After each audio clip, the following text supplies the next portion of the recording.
My story begins on a year very long ago, 16th century Britain to be exact, when the Church of England came into being.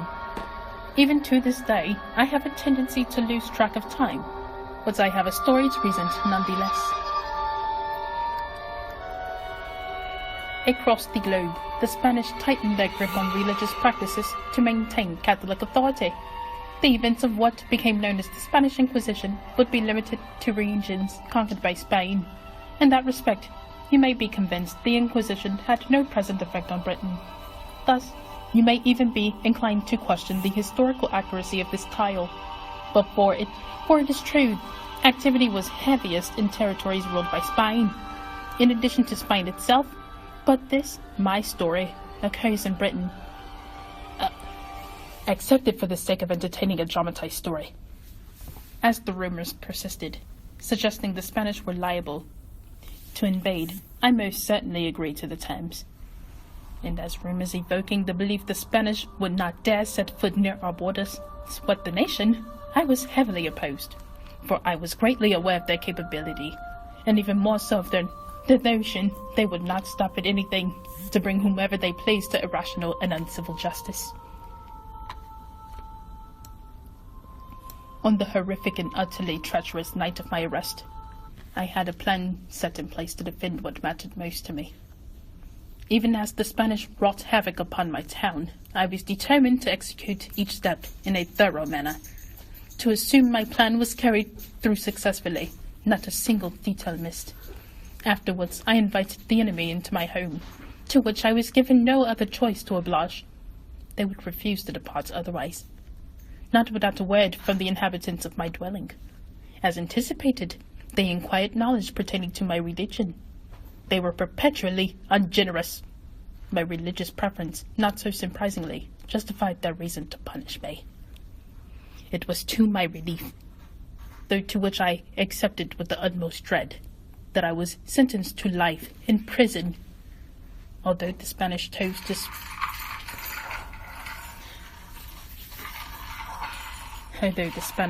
to spare a stake upon my life, I feared just how long I would be separated from my daughter.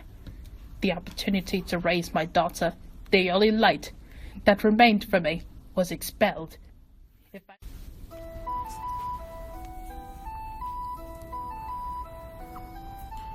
I do not know where I come from, nor do I know where I could return. How could a person who has no origin go back to their beginning?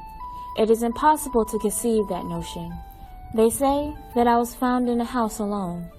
Weeks of starvation, yet I still had the strength to cry out to my rescuers. Wrapped in rags and placed in a blanket under many clothes. They said it was only a miracle I did not suffocate. I should have been dead, but if only a miracle. Ironic, for that was the very name that was stitched in the only thing that could ever attach me to my Creator, my mother. It was normal that I should have been placed in an orphanage and sold to work as a maid in some not rich setting. However, my life as it seems was never normal. The embassy, for some odd and peculiar reason, did not see me as simply an orphan girl, but one who could help them, raising me in the walls and shelves filled with books, the youngest member and yet barely there. I can help wonder, where if she was still alive, or where was my mother? The only things held dear to me were these four walls and the books that helped me help the embassy. But in the back of my mind, I still cry out, "Mom, where are you?" At the conclusion of my trial, I was placed in a dark, cluttered confinement, unfit for agreeable residence. By this time, I was utterly exhausted and proceeded to locate a seating installment. After taking a moment to rest, I awoke and inspected the intricacies of my prison more closely. Then there was just enough light to distinguish the most horrific of sightings. Everywhere I turned, my gaze was met by an object, seemingly animate in response to my presence alone, and unsettling in composition. Then there was a skeleton. I had been seated directly beside the framework of bones since I took my seat there. It appeared to be the most aware of my presence, prompting me to distance myself from it, for the moment. I observed the skeleton as often as I could, and grew to find an uncanny comfort in its presence. The skeleton was to be my sole companion as the years wore on. One day, it appeared to nearly come to life. And then, its skull fell and deformed position upon the vertebrae. From there, my longing for a person whose state of existence was more authentic would be triggered by the outburst of a squalling child.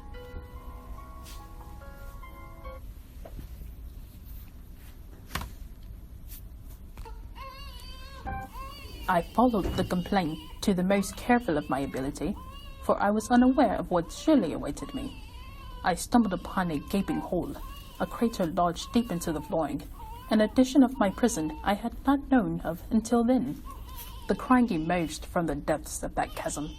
To be sure the sensitivity of my ears were not being deceived, I peered into that hole and listened. For certain, a child was calling, but how could I reach it? There was no perceivable way of retrieving the child from the hole without the expense of my own life. Therefore, I did not make the attempt. Forcing the child's fate, this decision would leave me baffled and ashamed. I crawled next to the skeleton, my only friend, and drifted into a state of dejection. What a shame I am to bring this treachery upon myself. I refused to eat, sacrificing the totality of my rations offered to me to the elusive presence of the child, more impoverished and in need of food in spite of the obscurity. This self-assigned obligation would carry on for weeks at a time, until I could no longer resist the temptation to eat, and subsequently plunge into a state of deep, impressible guilt. How could I be so weak? In comparison to a helpless, deserving child, my own life is nothing more than expendable. Choosing hunger to serve the child was not a burden, but a source of strength. I could starve and be content with knowing my efforts kept the child alive. The incessant whining continued, but I took notice. It rang against my eardrums with a greater intensity. Then I grew to accept it as normal. I rose from my slumber and followed the noise. This time, I was not led toward the hole, but a spot much closer and accessible to me. There lay the child, bundled up as I had abandoned my own infant nights or possibly years before. I took up the child and stared into its face with immense satisfaction. Seconds later, its face, severed from its crippled body, fell to my feet. I sank into a maddened bout of remorse. I riled a vehement rile. Was this the punishment I deserved for neglecting the child, allowing it to suffer? Was this the ultimate cost of not fulfilling my duty as a mother?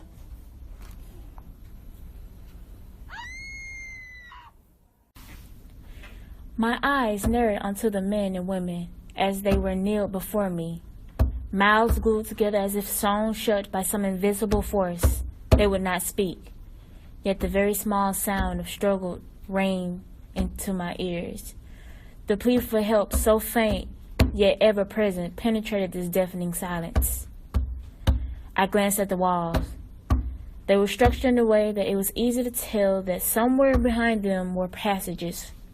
I inspected the bricks one by one until one looked fairly odd. Pressing it revealed a secret passage, and the guards behind me followed. Their armor clattered and clanged until we made it into another door. I placed my hands on the cold surface. To push, yet it would not budge. However, with force of the men, it came undone. And just in time to see a woman clawing and slightly maddened, unaware of our presence. There is slightly a feeling of familiarity that takes over me as I approach the woman. Her eyes bear into mine. There's something I cannot quite touch, yet still there, lurking in the back of my mind. You are safe now, ma'am. The baby. I couldn't save the baby. There is no baby. You are safe. You look like her. Who? Miracle. How do you know my name?